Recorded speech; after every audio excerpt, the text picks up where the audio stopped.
10. dersi hadis zadu talibinden. Nahmedu ve nusalli ala Resulihil kerim. Dersimiz elhamdülillahi vel minne bardi. 15. hadis. Kitab-ı hadis zadu talibinden. Kâle Resulullah sallallahu aleyhi ve sellem el-gîbetu eşeddu minez-zina.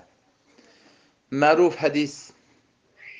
Umum Müslüman eğer Arabi lafzını bilmese de manasını biliyor. Çünkü köpten köp eşliyen de. Kelam el-gîbetu eşeddu minez-zina. Gıybet zina etmeden de Peygamber Aleyhisselam beter katı deyiptir.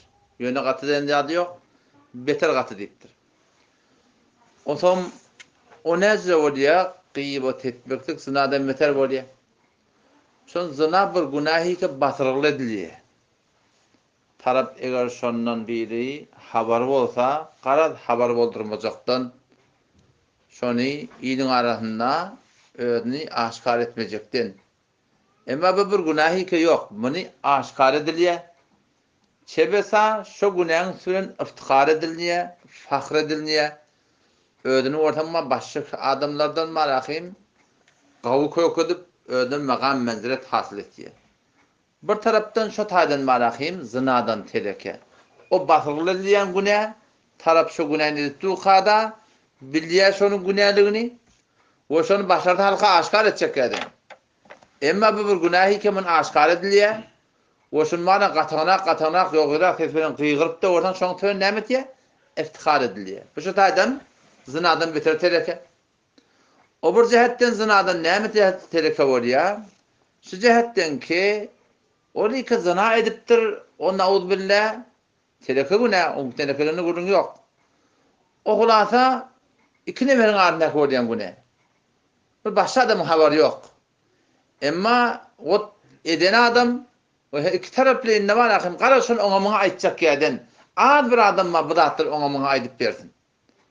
Ama bu belediye bir neferde, iki neferde, 5 neferde, 10 neferde, 15 neferde, oradan bir cem 20 neferiydi neydi otuyorlar? Gıybet edip otuyorlar.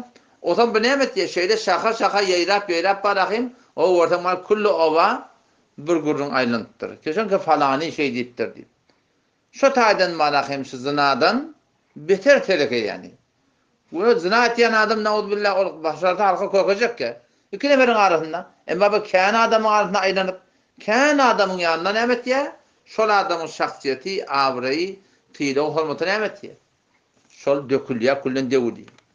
O bir cihetten yine fikrinde el-gîbete eşeddu minez-zina zinadan da telek ediptir Resulullah sallallahu aleyhi ve sellem. O ne ederekli? Keşke zina edip duran adam başarsa şunu halka aytacak yerden, halka diyecek yerden. Ama oradan gıybet edip duran adam falanın yanında sen şey diyorsun Havva. O ne mi diyor? O gıybeti de onun sıfatı değil mesela. Gıybeti de onun sıfatı deyip kaytam sonra iftihar etti. Zina ettiği adam başaracak. Aytacak ki. Bilsene de inkar edecek. O sen şu tadı gördün yok ben nedir deyip inkar edecek. Ama münnet diyen adam ne mi diyor? Onun ortam manakım. Yok gıybeti de sıfatı son. Doğru bağda hatta şu deyip barakım şu doğruna iftihar ediliyor. Ama gıybet diyenlerin özü neyme? Peygamber Huda Aleyhisselam şunu soraptırlar. Peygamber Huda Aleyhisselam vakti şunu meşketleri aydarlarına sahabe da soraptırlar. Ya Resulullah deyiptirler. Biz bir vakitte bir benimle hakkında bir kep aytiyat deyiptirler. O şu kepte şu adamda bağ deyiptirler. O şuna ne mi diyerdin? Onu Peygamber Huda Aleyhisselam aytı diye şöyle aytyan da adamın eğer sonra bağ mı oldu sonra gıybet diye. Eğer yok olsa ona ne mi diyerler? Ona töhmet diyerler deyip. Mahtum Şahir rahmetullahi aleyh ne mi diye? Yalan töhmet ağır olur atmandan ipten. Sizler o hamr günah kaçırık deyip ayttı.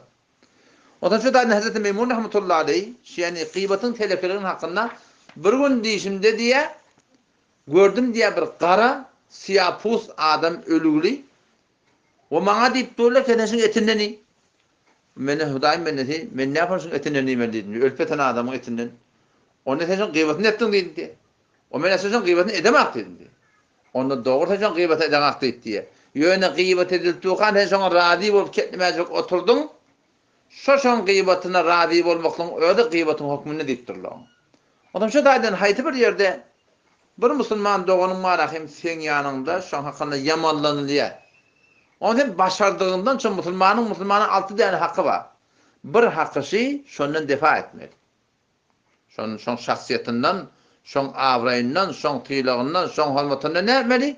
Defa etmeli sen. Şu bir musulman da onuň awraýy döküldi. Te şu hesabet bir musulman da onuň haýsy bir görünmeýär göründe hiç baldy ýygyrýaňa. Sen şoňa meňeşwer ahim en şo togratyny ondan da hatarda. Ondan da telekerek. Sen bir musulmanyň awraýy döküldi, sen ne bilýärsiň yalanlygyny.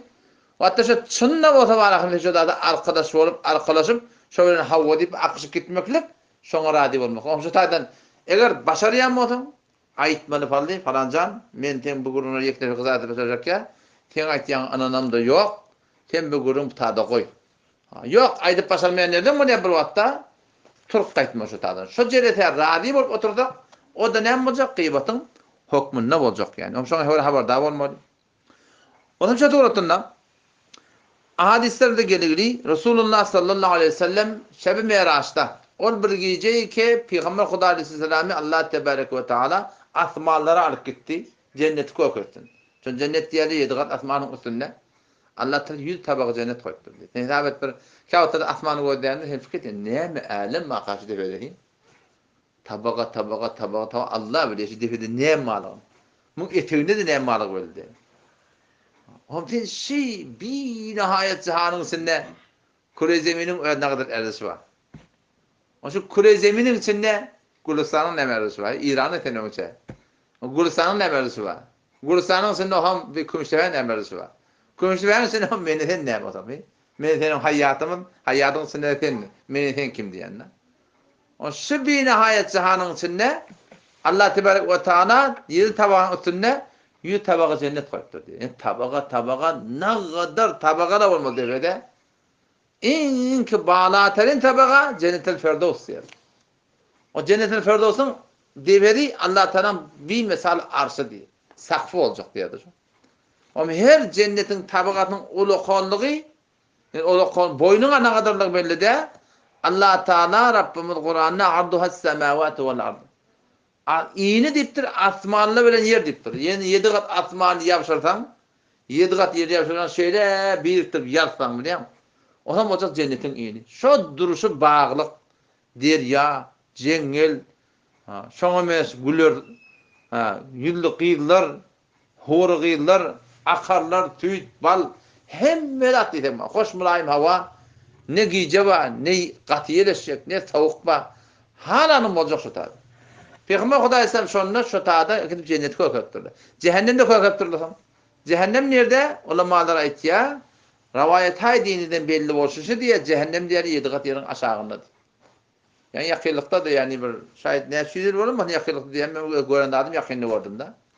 Derbazy hay cehennem diýip şu dünýäniň her yerlerinde bir ulukon gowdallar var. Rusiýan döwleti osam şonda bir ulukon çukurga diýerler. Şu yerin bir hasti merkezi zemine varacak koyuyor. Etek diyelim. Ohum nihayetten o ne kadar ha etek gidenler bir ulukan çukurga diyorlar. Bir içinde var hicdaçak aylan kum çıkarıyorsan sonra. Maksus maşirler bilen. Ohum şu eteğinden ahirrakta o eteğirakta bir immensitet gelmeyen durdular. Ohum sonra bir tane seftet etiyen khas bir zıdamlı detkan iberiyerler var yok tes adamlardan testi. Yerin aşağından Allah bilir otada näme malan vallahu a'lam bis-savab. Şonda Resulullah sallallahu aleyhi ve sellem öýdipdir. Kime şotada birlikde ektiledi.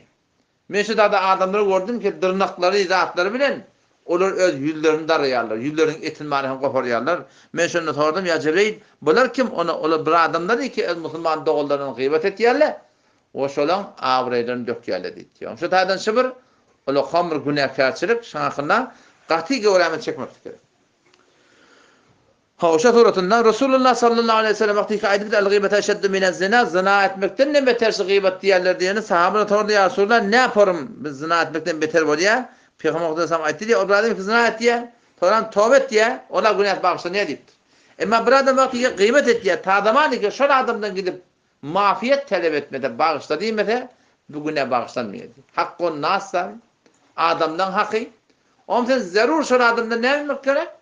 Temma bağışta dip de var şondan halaliyet talep etmek gerek. Yani hetmin barmeden gıybatın ettin diýmekde hulasa adamlar böyle şeyler adam böyle şeyler gurun bolaya. Şonun tüjürük bilen bir halaliyet talep etmek gerek. Bazı ulemalar deyiptirler ki bir vakitte sen birinin gıybet etdiýän. Osam o tarap şonu eşdenak. O tarap hem birinin yine kepläpdirsin. O şek gıybet eden adamın eşden nadı yok. Tadamani ki şol gıybet eden adamın eşitmeden gıybatını ondan sonra halaliyet talep etmek gerek deyipdir. Şimdi bilemet ya adam. Sen birinin yamanlaptırdın. Sen yamanlarının ona yeten nadı yok. Vakti ki şol adamı yetmeyaptır. Falani sen yamanlat diyen günün eşitmeyaptır. Sen ondan sonra halaliyet talep etmeli diyen günün yok. Elbette deyiptir. Ol bir adamdan yanına gelirsen yamanlaptırdın. Şolun yanına aytman falani ve de falani hakkında yanlışyamışsın ma. Men şöyle baydyptırım doğru demişsin karşı deyip şon avrayını haydi bir adamın yanına avrayını dokunmasan son demek gerek yumaklık gerek diye. Şimdi bilindemet yanarım. Şu turatında şona haberdar olmalı. Eğer bir vakitte bir adam ölen oldu. Ya yamanlaptırdın onun adresiz adı belli diye. Onu ne etmedi? Hazreti Enes radıyallahu anh aydıptır ki Resulullah sallallahu aleyhi ve sellem aytıyor ki inne min kefaretil gıybe gıybetin kefareti näme? Ayyestagfir limen tabahu. Her kimden gıybet eden bolsaň, tenini gidip ölüp gidipdir. Ya sen bana seni ulap bana tapçaktan etjek ya. Şu suratında bana şoň ýygynyň dua etmek gerek ki Allah'ım mağfir lana ve lehu yalla bizde bağışla. Onunla bağışla diýip barakym şu suratında, şoň hakynda. Ne etmek gerek? Dua etmek gerek. Bir adam hakynda gıybet etdirdin. Amatör anlamıştık, böyle demiştik, şey demiştik. Tan günün adı yedi gidipdir. Sen ta görüp bilecek ya. Ya ölüp gidipdir. Allah'ım mağfir lana ve lehu yasa Türkmence Allah. Bizlerde bağışla. O benden bağışla. Yalla menne bağışla. Onunla bağışla. Deyip şu doğrultunda barakayım. Şu benden hakkında istiğfar etmek gerektir. Ondan sonra deyiptirler ki oğlancuktan ne gıybet etmek de haram deyiptir. Oğlancuk kıyım ocakta da töymeyen o beyle bir şeyle hatta kafir iki Müslümanlığın arasında yaşak gelip kafir zimmi diyelim Müslümanlığın elinin aşağısında yaşıyor. Şondan da gıybet etmek de haram deyiptir. Hatta bir kafirle vuruşup veren olsan şu da bir doğruda deyiptirler. O ne deyip çünkü vaktini bir hudda da sarf etmek deyip. Ondan sonra yine bir gurur ayıptırlar. Bir gıybet ba dilin bilen, bir gıybet ba etyen amalın bilen eşare bilen ben gıybet etiyordum. Ama bir geçip var ya bir eşaret yardımda. Bir form eşaret yardım ki hamana son şahsiyetin manasına hord etiyordum. Bir form edat ver çıkarıyordum birbirinin hakkında minnet gülüş ya o ne gereşen adını tutmaktırdın. Bilip de öyle kimin adına ağını okunup duranını. Şu tuğratın ne mi biliyorsun? Hemmeti gıybet hesap oluyor diye. O zaman şu taydan başı mesela beter haberdar olmalı. Elbette bir nesne mesele var.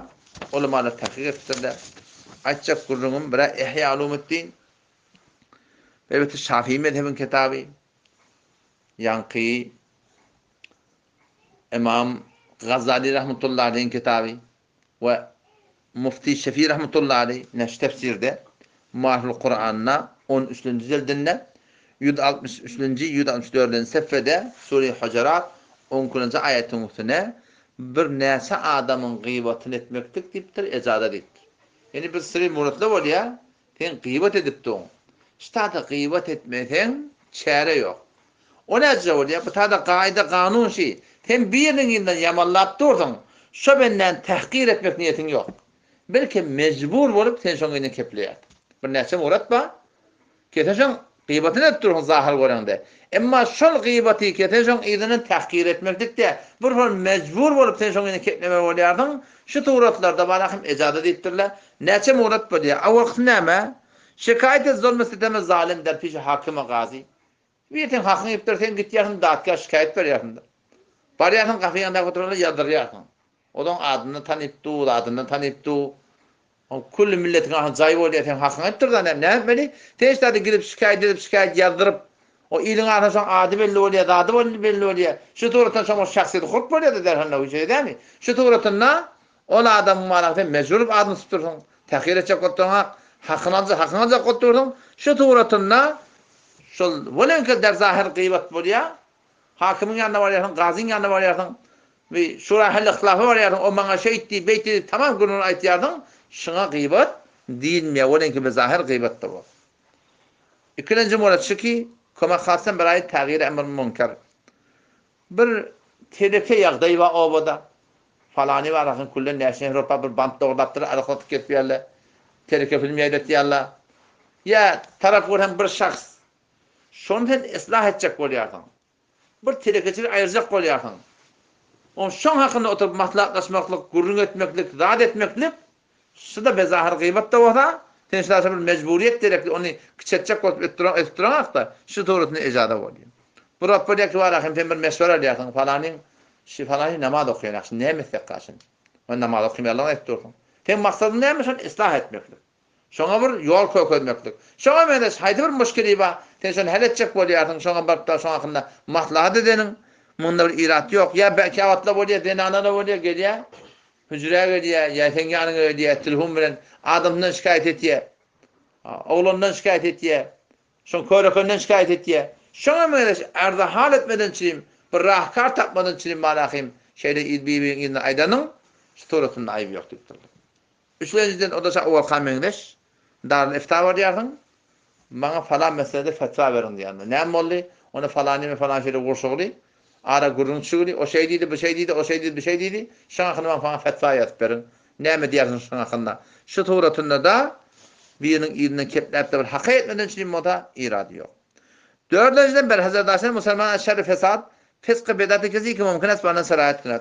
Mantagada, obada, şehirde bir sürü ahulla var. Bir sürü ulema diýip bana ulemanın ilmasını geyip verirler var. Bidat etkiyet berler. O sen ne mesela soruyorlar falani ne yaparım? Men falani toyma çağıracak bolýan. Falani näzire? Sen ne bilip durdun ki çoň alyp barýan tertibi Hanefi mezhebi orada. Ştada şu tarafa agahy bermekdeki falani berkel ulemalaryň hyra zaýynda ýöneşiň şu müşkili bar. Oşun falan murady bar diýdi bar. Öz şynaktyňa ora serfen şol milleti şoň bedgatyna muptala etmekden çym taklamakdan çym ejada bar. Bir şey dermi o şey diýerler. Şugunda maňa düýnde maňa deň urdu. Yani ertimi maň galjak. Evvel sop. Ağa tarafı çağırttılar bir ahun. Bir duruftada bir oban birine. Dile var adam. Dile var cavan oğlan. Menden daha bir 15 yaşta cavan bol. Mantığda at çıkarıp dur gurun marketdi. Barıp 4 kere inşal yine bir näçeğinden gelecek diye de. Barıp şu 4 kere teşhis yapıp näme için gurun marketga goýy? Adamlar namazda öwrden dadı yok. Arada öwrden dadı yok. Nifler arada öwrden dadı yok. Adamlar Vehhabiyet intikab etdi. Vehhabi diýen bir zamaat bar. Olukhan aqidaları näme? Hudaýdan gyn çağırmaly diýe. Şonu öwretip gaýpdyr da bardylar. O şeýle bir adamlar eke şolan aqidalary bir menhej ehli sünnet we cemaatde şeýle bir adam sorulsa, haýda bir bedgat beren bolsa, şonu millete tanıtmadan çyrim, şonu aýtmaklyk maňa gıybet diýilmeýär, belki näme maňa dine kömek diýilmeýär. Şu suratynda haýda bir beraber zaruret diýen bir maslahat gerekli. Birini telekene aýtmaklyk ki başga adamlara şoň telekeçir ýetmesin, şu suratynda şoňa näme? Ejada bar. Bu şu suratynda. Ondan sonra ýene var, biri var o barada bir lakap bilen ma'ruf bolupdyr. Falany diýär, falan haýda falany, o barada falança muhu bar. Falança barahim abdy bar. Falança barahim Rahman, Haýty Rahman. O Haýty Rahman diýende bar. Sen şoňsyny aýtmasan tanýan aklyn. O bilen şeýle şoň lakabyny aýtmaklyk kesen, şunu aýtmasan çäre ýok bolsa, o diýeriniň adyny taminle tanýan bolsa, o lakabyny aýtmaly. Ya bir lakaby otaýar gyn görmeýän bolsa, onu aýdan da ýok. Eme bir lakabyny şaýat gyn görýän bolsa, o sen şonu aýtmasan tanyp boljak ya. Haýdy falany diýmeli. Aman jikjiki diýmeli hamana. Ýöne halany bir amanatly bar. Haýtaman, o men naman, o daman, haýtaman. Molla Kadir'in oluyor. Aman çık diyorlar. Muhu diysen, haytı muhu falan muhu diyeyim etmeyin. Bakın tanıyan akla, sonra orada muhuken, çok doğru. Ya orada dedenin adına kalır. Haytı muhu kırmak diyorlar. Sonra dedenin adına kalır. Suratın. O şu suratında, ya yankıda bu da altınızda şu murat, ki var akıyım, bir adamı aşkara günah etkilip ya. Ya öyle günahını efe aşkara iline ait gelip ya. Şuna adamdan da var gıybet etmeklik, şuna hakkında aytmaklık demeklik, şu manadaki adamlara agah etmeklikten çüreyim, şunda da var akıyım hiçbir ilat yok. Yani o da derkul bir gayda kanunşi, hayti bir yerde bir benden irinden ketlemeklik, keten şuna tahkir etmek niyetin yok. Belki bir ıslah etmek niyetin var. Belki bir rahnumayı etmek niyetin var. Belki bir şerden kaçırmak niyetin var. Belki bir fesadın önüne geçmek niyetin var. Belki bir günahın önüne geçmek niyetin var. Belki başka bir benne tadaşıp da fesada çekilemadın deyip barakayım, sen korkayım şu muratlarda ejada var, şöyle adamdan idinle neme? Keplemekliğe. Ama neme diye? Vicdan tanha mahkemeyiz. Ki niyaz bir gazi nedaret. Vicdanın bir mahkeme ki gazi ihtiyacı yok. Kulan gazi etmeli. Habardar olmalı adamlar yormalılar. Yorup da var öyle kadar altın birden halacak olup yani altı tane murattan takriben. Keşke muratla da gıybatmayın. Men bundan çimetiyen onun çimetiyen yok. Sadıgana şuna hakkında var ne etmek gerek habardar olmalı. Resulullah sallallahu aleyhi ve sellem yakbul vatta Mekke'ni görenler şol bir adamın abrayını, kanını dökmüklük Mekke'ni yıkmaklıktan ne beterdiktir. Yani biraz sonra Mekke'ni yıkına da ola kamur günah kasır. Cealallahu Kâbe'de kıyamen linnas vel beytel haram kıyamen linnas Kâbe'nin şuporun çarçuğunun durmaklığının öyle şu dünyanın durmaklığına sebep diyor. Her vakit Kâbe yıkılsa dünyalarına kalacak, dünya namut bulacak yani. Ki ahir zamanla Peygamber sallallahu aydıp duran bir tane bir kara adam falanca Peygamber sallallahu aydıp duran şu yıkacak ondan dünya dargacak. Yani bir adamın avreni yokmakluk şu Kâbetullah ki şu yani dünyanın durmaklığına şu sebep koyup durlar. Şonu yıkmadan ne beter diyor. Şu dadan katı haberdar olmak gerek. Allah tebarek ve tevfik versin. Vesselamu aleyküm ve rahmetullahi ve berekatuhu.